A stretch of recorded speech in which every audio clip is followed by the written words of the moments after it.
말씀이 우리를 어떻게 그분의 백성으로 만들어 가시는지 보기 위해 이곳에 모인 말씀 공동체입니다. 우리 모두 이 사실을 기억합시다. 하나님이 여러분 모두와 함께 하시기를 좌우 바라보시고 서두에 이런 질문으로 오늘 말씀을 시작합니다. 오늘 여러분의 정체성은 무엇이라고 생각하십니까? 나는 누구일까요? 안타까운 것은 삶의 분주함 속에 우리는 나라는 존재에 대한 질문조차 할 수 없는 참 빠르게 하루하루를 살아가 버리죠. 참 빠르게요. 그래서 너무 빨리 오니까 우리의 존재는 저만큼 뒤에 있는데 몸은 이미 여기 와 있는 기다려야 되는 이런 상황. 여러분, 혹시 소셜미디어나 TV에서 이것 없으면 인싸가 아니다라는 유행을 보신 적이 있습니까? 그래서 인싸라는 것은 시대적 흐름에 맞춰서 그 유행을 잘 따라가는 사람들을 가리키는 말이죠. 특정 옷, 특정 장소, 특정한 물건을 가져야만 그 집단에 속한 것처럼 여겨지는 문화입니다. 비단 이건 젊은 세대만은 이야기는 아니죠. 사실 우리는 더 좋은 차, 더 넓은 집, 그리고 더 높은 직위, 더 많은 소유를 통해 자신의 가치를 증명하고 안정감을 가지려는 세상 속에 살아가고 있습니다. 마치 세상이 이 세상 한복판에 살아가는 사람들에게 이렇게 말하는 것 같아요. 너 이 표시 있어? 너 이 자격증 있어? 너 이거 가진 거 있어? 나는 없는데요 하면 마치 실패자인 것처럼, 패배자인 것처럼, 낙오자인 것처럼 자꾸 우리 인생을 향해 불안을 만들어내는 것이죠. 여러분, 세상이 요구하는 이 자격증과 같은 소리에 우리의 존재가 불안해하는 이유는 무엇일까요? 그게 없어서일까요? 그게 나에게 없기 때문에 우리가 불안한 것일까요? 아닙니다. 가장 큰 이유는 우리의 삶의 중심이 없기 때문입니다. 우리의 중심이 없다는 거예요. 뭔가 우리의 존재를 딱 묶어줄 만한 이 핵심적인 기둥이 내 안에 존재해야 되는데 이게 없어요. 그러니까 세상의 흐름을 따라 이게 강조되어지면 그 강조를 따라, 또 흐름이 바뀌어서 이걸 강조하면 이 흐름을 따라 이리저리 많은 인생들이 사실 끌려다니죠. 여러분 기억하십시오. 세상은 끊임없이 우리를 불안의 벼랑 끝으로 내몹니다. 경쟁에서 뒤처질지 모른다는 두려움과 남들이 누리는 행복을 나만 갖지 못했다는 박탈감 속에 우리를 가둡니다. 특히 돈이 지배하는 이 세상은 우리에게 다른 방식의 삶을 상상할 수 있는 능력마저도 빼앗아가 버립니다. 그리고 오직 하나의 길만 있어라고 말해주죠. 더 많이 소유하고 더 높이 올라가야 한다. 그 길만이 유일한 성공인 것처럼 우리를 자꾸 채찍질한단 말입니다. 여러분, 이런 삶의 노예가 되어 이런 삶의 흐름에만 같이 합류해서 살아가다 보면 자연스럽게 우리는 그러한 흐름 속에서 소중한 사람들, 소중한 존재를 놓쳐버리는 거예요. 옆에 선 사람들을 동반자나 친구, 돕는 존재가 아닌 경쟁 상대로 여깁니다. 서두에 말씀드린 이 모든 어떤 세상의 그림이 바로 요한계시록이 우리에게 말해주고 있는 짐승의 시스템이 작동하는 세상입니다. 지난주 우리는 혼돈의 세상 속에서도 하나님이 당신의 백성의 이마에 인을 치셔서 보호하신다는 약속의 말씀을 함께 나누었습니다. 오늘 우리가 마주할 요한계시록 13장의 짐승의 표는 바로 이러한 세상의 시스템 정체성에 대한 이야기입니다.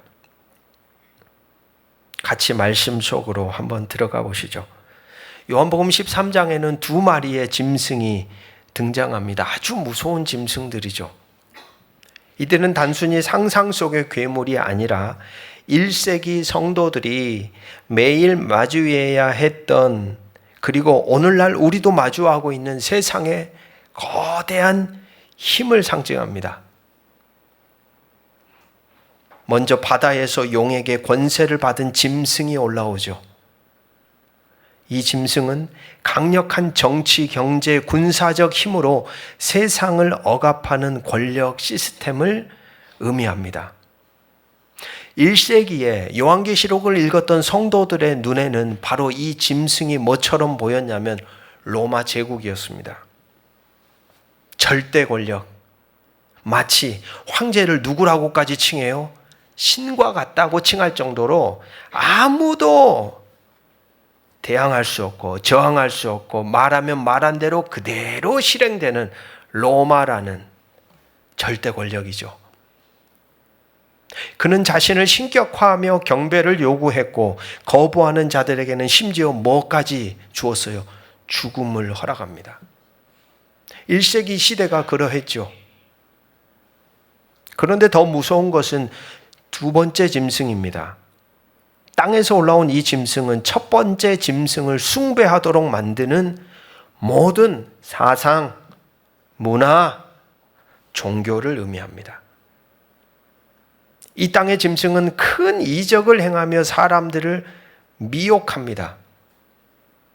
마치 오늘날의 화려한 광고, 미디어, 성공신화처럼 세상의 시스템이 얼마나 매력적이고 강력한 건지를 보여주면서 그것을 따르는 게 지혜로운 길이야 라고 자꾸 속삭인다는 말이죠.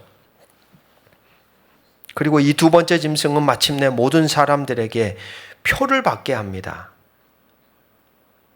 오른손이나 이마에 이 표를 받지 않으면 아무도 매매, 즉 경제 활동을 할 수 없게 만듭니다. 우리가 그토록 많이 들어왔던 그 유명한 666입니다. 666. 여러분, 이것은 바코드가 아닙니다. 바코드가 있으면 없으면 아니요. 그런 의미가 아니죠. 여러분, 666이라는 이 숫자 자체가 성경은 숫자로서의 가지는 의미들이 다양합니다만 그 중에서 7이라는 숫자에 주목해 봅니다. 7. 성경은 이 7을 완전한 수라고 생각합니다. 완전한 수. 그러면 6은 7에 미치지 못하는 거예요. 그런데 그 6이 몇 개나 있어요? 계속 7이 되려고 막 몸부림치는 거예요. 7이 되려고. 사람이 뭐가 되려고? 신이 되려고. 그러니까 이 숫자의 본질은 하나님의 완전수에 미치지 못하는 불완전한 인간의 수를 3번 보여줌으로써 하나님의 자리에 스스로 올라 경배를 요구하지만 결국 실패할 수밖에 없는 세상에 존재하는 모든 세속적인 시스템을 보여주는 것이죠. 이마에 받는 표는 그 시스템의 가치관을 뭐 하는 것? 받아들이는 거예요. 수용하는 거예요.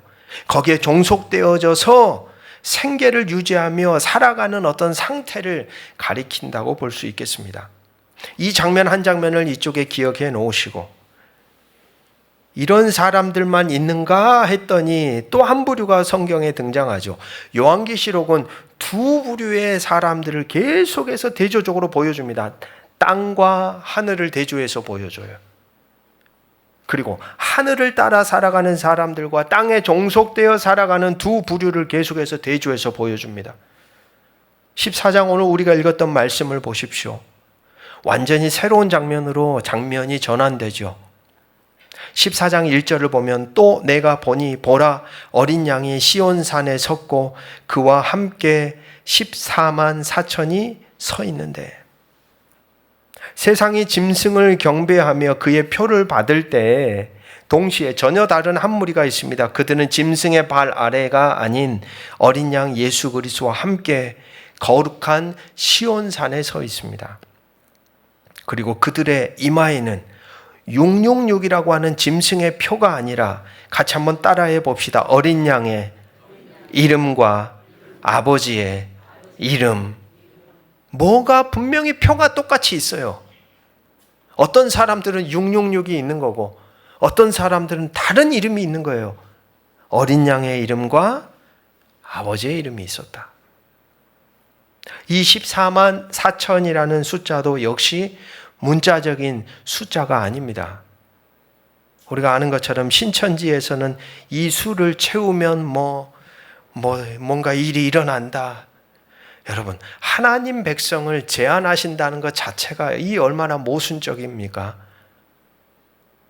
이 땅을 이처럼 사랑하신다는 하나님이 숫자를 14만 4천 딱 들어오면 이제 끝이야.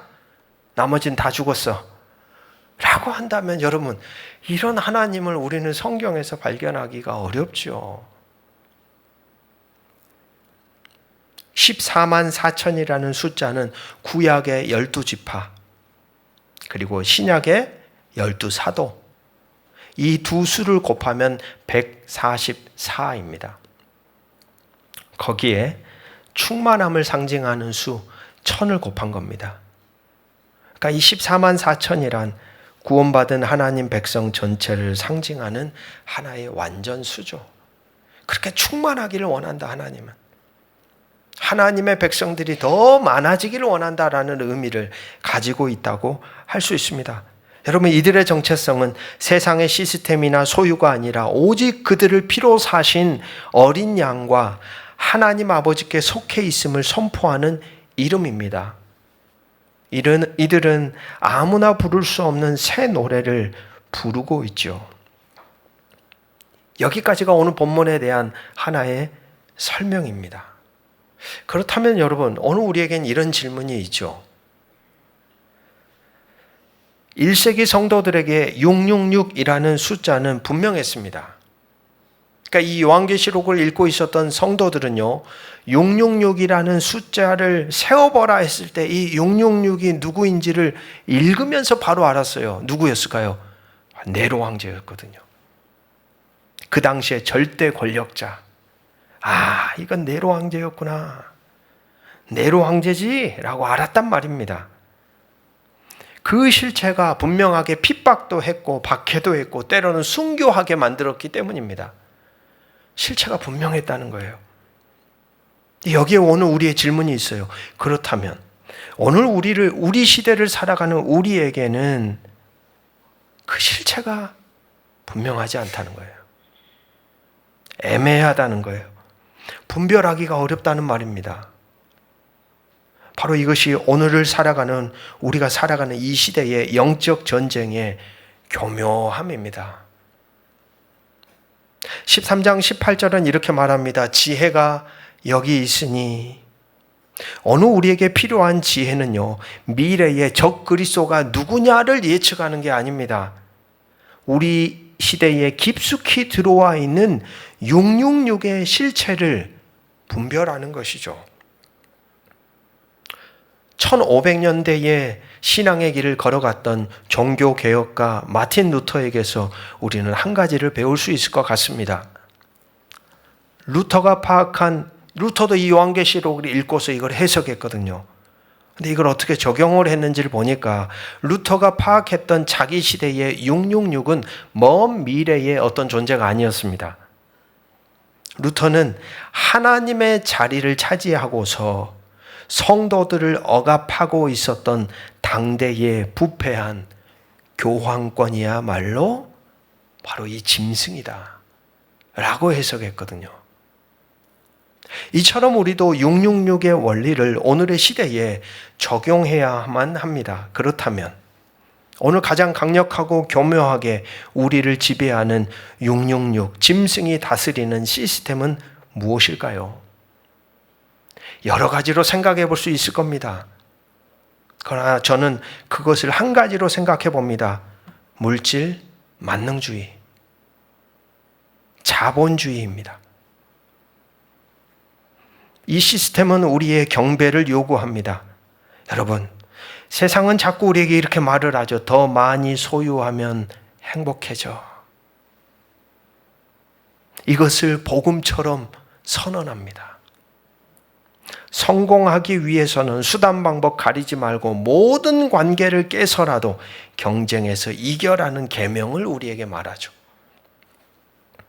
그리고 돈을 모든 문제의 해결사이자 가장 높은 가치로 여기게 하며 사실상 하나님의 자리에 올려놓고 우리의 마음과 시간과 열정과 우리의 유한한 인생을 거기에 다 쏟아넣게 만듭니다. 한마디로 어떻게 보면 돈의 노예가 된 거예요. 말하지 않아도 666이라는 표가 그들의 이마에는 새겨져 있는 거예요. 왜요? 그 시스템을 따라 살아가고 있으니까. 이 시스템은 매매를 통제하며 우리를 박해합니다. 짐승의 표가 없으면 매매를 못하게 했던 것처럼 오늘날 이 시스템 안에서 신앙의 양심을 지키려는 성도들은 보이지 않는 박해에 직면합니다. 예를 들어 정직하게 사업을 하면 손해를 보는 거예요. 세상의 방식대로 타협해야만 성공할 수 있다는 경제적인 핍박이 있습니다. 여러분, 이 핍박이 달라졌어요. 네로 황제 시절에는 예수를 안 믿으면 곧바로 죽는 핍박이 있었더라면 요즘 시대는 그 핍박이 그런 핍박이 아니에요. 너 좀 비양심적으로 행동해도 돼. 너 좀 눈 감고 그냥 거짓으로 살아도 돼. 이게 어떻게 보면 경제적인 핍박이에요. 정직하면 뭐 합니까? 때로는 손해를 보는 거예요. 이 핍박의 양상이 달라진 거예요. 부와 성공으로 사람의 가치를 매기는 이 시스템 안에서 가난한 사람들을 섬기고 소유를 나누는 삶을 살려는 그리스도인들은 세상으로부터 대번에 이런 말을 듣습니다. 어리석다, 능력 없다, 바보 같다. 사회적 핍박과 소외를 당합니다. 여러분, 오늘 우리 시대에 짐승의 표를 거부하고 이마에 어린 양의 이름을 새기는 성도의 거룩한 흔적은 그렇다면 구체적으로 무엇일까요? 저는 두 가지로 오늘 생각하며 말씀을 나누려고 합니다. 첫 번째는 정체성의 뿌리가 다른 사람들입니다. 세상 나라의 기준을 따라 살아가는 사람들은 자기 자신의 가치와 정체성을 어디에 뿌리를 두냐면요. 여러분 가만히 생각해 보십시오. 우리가 살아가는 세상은 자기 존재의 가치와 정체성을 어디에 뿌리를 둡니까? 그 존재 자체에 두지 않고 그 존재를 둘러싸고 있는 것으로 둡니다. 그렇기 때문에 뭐가 많아야 돼요? 돈이 많아야 돼요. 뭐가 좋아야 돼요? 사는 것이 좋아야 돼요. 뭐가 많아야 돼요? 사회적 지위가 높아야 돼요. 또 뭐가 있어야 돼요? 능력이 출중해야 돼요. 존재 자체에 집중하지 않고 자꾸 나를 둘러싸고 있는 이것을 강화시켜야지만이 내가 뭐하다? 나 가치 있어. 나 존재 의미가 있어. 거기에 우리를 계속해서 푸시하거든요. 여러분, 당연히 그걸 지키기 위해 끊임없는 행위와 성취로 자신의 존재와 가치를 증명하기 위해 이 끝없이 반복되는 다람쥐 쳇바퀴 도는 삶을 치열하게 살아가죠. 숨쉴 겨를도 없이 그 명예를 거머쥐기 위해 그 돈을 붙잡기 위해 치열하게 살아간다는 말이에요. 그러나 하나님 나라 안에 살아가는 사람들은 자기 자신의 가치와 정체성을 자기 존재를 둘러싼 요소에 두지 않습니다. 여러분, 이게 핵심이라고 저는 생각해요. 나에게 돈이 없어도 살 수 있어요. 나에게 능력이 좀 부족해도 감사하게 여기며 또한 살아낼 수가 있어요. 어떻게 살아가는 거예요? 이들의 정체성은 분명합니다. 변하지 않는 것에 있습니다. 오늘 14장 1절을 보니까 4절과 1절에 그 말씀의 핵심이 있는데요. 14장 1절을 보십시오. 같이 한번 읽어보겠습니다. 또 내가 보니 보라 어린 양이 시온산에 섰고 그와 함께 14만 4천이 서 있는데 그들의 이마에는 어린 양의 이름과 그 아버지의 쓴 것이 있더라. 그들의 이마에 뭐가 있다 그래요? 어린 양의 이름과 그 아버지의 이름이 있더라. 14장 4절 이 사람들은 여자와 더불어 더럽히지 아니하고 순결한 자라 어린 양이 어디로 인도하든지 뭐하는 자며 따라가는 자며 사랑 가운데서 속량함을 받아 처음 익은 열매로 하나님과 어디에게 어린 양에게 속한 자들이니 이들은 자신들을 둘러싼 어떤 능력이나 소유나 자리에서 자기 가치와 존재 의미를 만들지 않습니다. 이들은 알아요. 그것 있다가도 사라지는 것. 그게 아예 쓸모없다는 얘기가 아니에요. 거기에 끌려다니는 인생이 되지 않는 거예요. 있으면 있는 대로 거기에 자족하며 또한 삶을 살아간다는 거예요. 오늘 현대인들의 많은 문제는 무엇입니까? 그게 없으면 불안해하고 두려워하고 마치 모든 인생이 끝나버린 것처럼 자기 존재를 실패한 자처럼 정의 내려버린다는 거예요. 그러나 이들은 다르죠. 거기에 의미를 두지 않아요. 하나님이 매일의 양식을 주시면 주시는 대로, 길을 열어주시면 열어주시는 대로, 내 삶을 붙들어 주시면 붙들어 주시는 대로 이어져서 살아간다는 거예요. 어린 양이 인도하는 대로 따라 살아간다는 거예요. 이들은 자기의 존재 가치와 자기 존재 의미를 그리스도 예수 안에서 허락된 은총, 사랑, 자비의 관계 속에서 정의 내립니다. 여러분, 이 정의는 한 번도 변하지 않아요. 변함이 없어요. 우리 같이 한번 따라해 봅시다. 나는 하나님이 기뻐하는 자요, 사랑하는 자다. 이걸 기억하는 거예요. 우리가 뭘 해서요? 우리가 성공을 해서요? 우리가 어떤 사회적 지위에 올라서요? 우리가 뭔가 세상이 보란 듯이 떵떵거리게 뭔가를 잘해서요? 진짜 사랑은 어떤 원인에 뿌리를 내리지 않습니다. 하나님은 우리를 이 땅에 존재하시는 순간부터 우리를 뭐 하시기로 작정하셨어요? 사랑하기로 작정하셨어요. 그러나 세상은 자꾸 우리를 향해 그 사랑을 왜곡시킵니다. 너 이거 할 줄 모르지? 나 너 사랑하지 않을 거야. 너 이거 할 줄 모르지? 그러면 더 이상 넌 사랑받지 못해. 자꾸 우리 인생을 몰아가는 거예요. 하나님의 사랑은 뭐 하는데? 변함이 없는데. 그래서 저도 제 마음이 세상의 소리와 목회의 현장이나 삶의 문제 앞에 딱 섰을 때에 이런 소리들이 제 존재를 이렇게 딱 장악할 때가 있어요. 너 별로 의미 없다. 너 가치 없어. 너 이것도 못하잖아. 저것도 못하잖아. 그 소리가 나를 장악하려고 할 때 저는 조용히 혼자 저 홀로 고독한 자리로 갑니다. 혼자서 되새겨요. 나는 늘 한결같이 하나님의 사랑받는 아들이야. 그 사랑은 한 번도 변하지 않았어. 내가 이걸 못해도 좀 괜찮아. 내가 좀 부족해도 괜찮아. 살려고 그 소리를 들으려고 제 혼자 그 자리로 혼자 나아가는 거예요.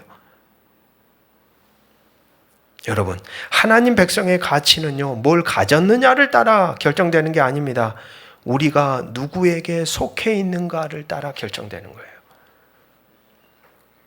우리의 가치는 변하는 소유나 성취가 아니라 나는 변함없이 하나님의 사랑받는 자녀다라는 불변의 진리에 뿌리를 내립니다. 이 사실을 저와 여러분의 가슴에 깊이 새기셨으면 좋겠습니다.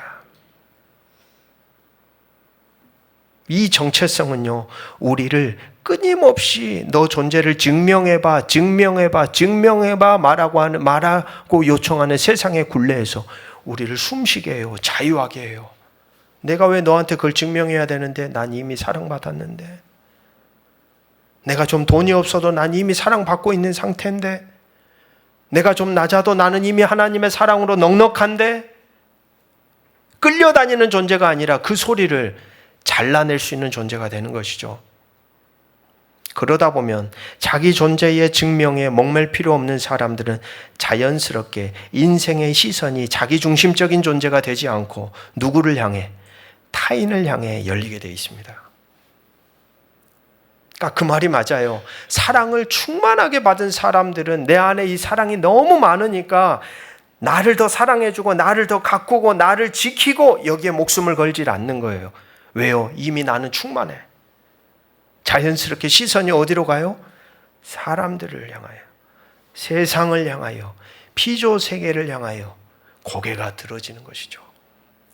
그런 의미에서 여러분, 저와 여러분이 하나님의 한결같은 사랑의 선언 앞에 매 순간 서야 합니다. 그 사랑. 사람들에게 인정받으려고 하고 세상에 인정받으려고 목맸던 나의 그 지친 마음을 변하지 않는 하나님의 그 음성 앞에 뿌리를 내려야 한다는 거예요. 내가 살 때 남을 살릴 준비가 되는 것처럼 이처럼 자기 존재 뿌리를 어디에 두고 사느냐는 우리의 인생을 아주 다르게 만듭니다. 그런 이들의 흔적을 느낄 수 있는 한 편의 시를 소개합니다. 마종아 시인의 딸을 위한 시입니다. 한 시인이 어린 딸에게 말했다. 착한 사람도 공부 잘하는 사람도 다 말고 관찰을 잘하는 사람이 되라고. 겨울 창가의 양파는 어떻게 뿌리를 내리며 사람은 언제 웃고 언제 우는지를, 오늘은 학교에 가서 도시락을 안 싸온 아이가 누구인가를 살펴서 함께 나누어 먹으라고. 우연이 아닌 선물같이 은혜로 주어진 온 세상에 마음을 두고 시선을 두고 귀를 열고 눈을 열고 흔적 하나하나를 자기 존재 안에 담아내는 사람들. 한 사람 한 사람을 세심하게 바라보며 마음을 쏟고 물질을 쏟고 함께 살아가는 관계 속에 살아가는 사람들. 저는 이 시가 말해주는 그 한 존재의 딸의 흔적이 곧 14만 4천 명 안에 들어간 하나님 나라 백성, 어린 양의 이름, 아버지의 이름이 새겨진 사람들이 아닐까 생각합니다.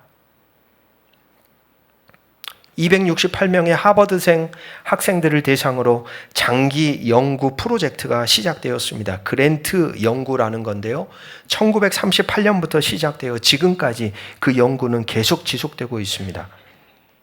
실험 참가자들의 성격, 지성, 건강, 습관, 관계 등이 풍요로운 삶에 어떤 기여를 하는지 알아보기 위한 연구였다고 합니다.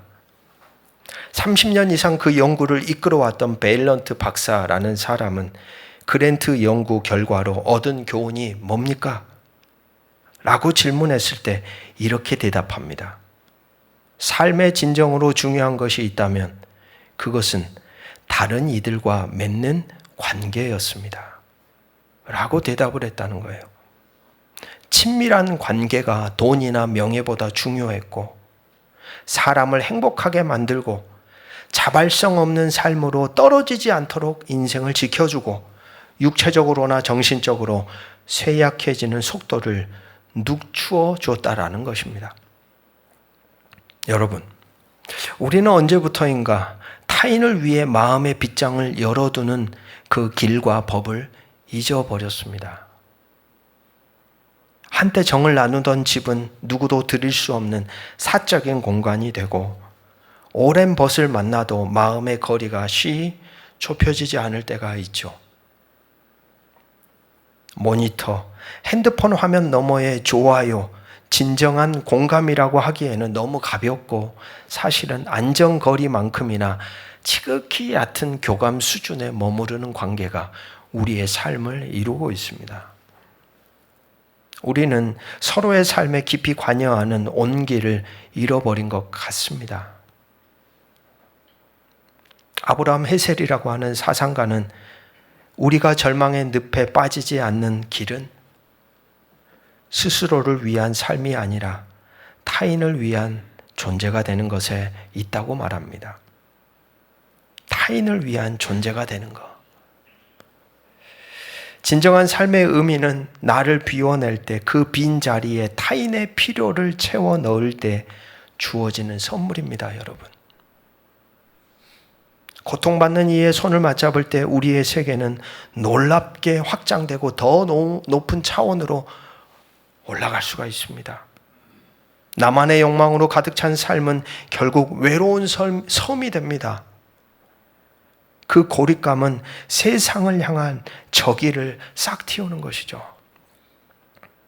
낯설음의 경계를 넘어 서로에게 다가갈 때, 타인의 목소리에 진심으로 귀를 기울일 때, 오직 자기 자신에게만 굽어있던 우리의 마음은 활짝 그때서야 기지개를 펴며 제자리를 찾아갑니다. 그렇게 우리는 더불어 살아가는 기쁨을 회복하는 자로 부름받은 사람들입니다. 그들이 스스로를 위한 삶만이 아닌 타인을 위한 존재가 되는 삶, 바로 그것이 저는 14만 4천 명 하나님 나라 백성으로 세상 한복판에 살아가는 존재의 흔적이 아닐까. 요한계시록 13장은 우리에게 두려움을 주려는 것이 아닙니다. 우리가 싸워야 할 대상이 무엇인지를 명확하게 보여줍니다. 여러분, 우리의 싸움은 세상의 거대한 힘 그 자체가 아니라 그 힘을 숭배하게 만드는 거짓된 가치관, 곧 나 자신의 가치를 소유와 성취에 두게 하고 옆 사람을 경쟁 상대로만 보게 만드는 이기적인 시스템과의 싸움입니다. 이 거대한 시스템 앞에서 도시락을 싸우지 못한 친구를 살피는 작은 시선, 나의 것을 조금 나누는 작은 손길이 과연 무슨 의미가 있을까? 아마 무력해질 때가 있을 겁니다. 그러나 하나님 그분을 믿음으로 바라보는 사람들은 눈에 보이지 않는 하나님 나라를 지금 여기로 앞당겨 보는 사람들이라고 저는 생각합니다. 지금 보이지 않아요. 지금 의미 없어 보여요. 도대체 이런 삶이. 그게 아니라 먼 미래에 있을 일을 지금 현재 이 자리에 끌어와서 여기에서 내게 주어진 삶을 치열하게 살아가는 사람들, 바로 그들이 하나님 나라의 백성들이겠죠. 우리의 정체성이 하나님의 사랑받는 자녀라는 변치 않는 진리에 뿌리 내릴 때 우리는 비로소 세상의 평가로부터 자유로워지고 타인을 향한 따뜻한 관찰자로, 또 손을 내미는 존재로 살아갈 수 있게 될 것입니다. 오늘 우리가 사랑과 정의의 씨앗 하나를 심을 때 당장은 아무런 변화가 일어나지 않아도 하나님은 같이 한번 선포합시다. 반드시 싹이 트고 열매 맺게 하실 겁니다.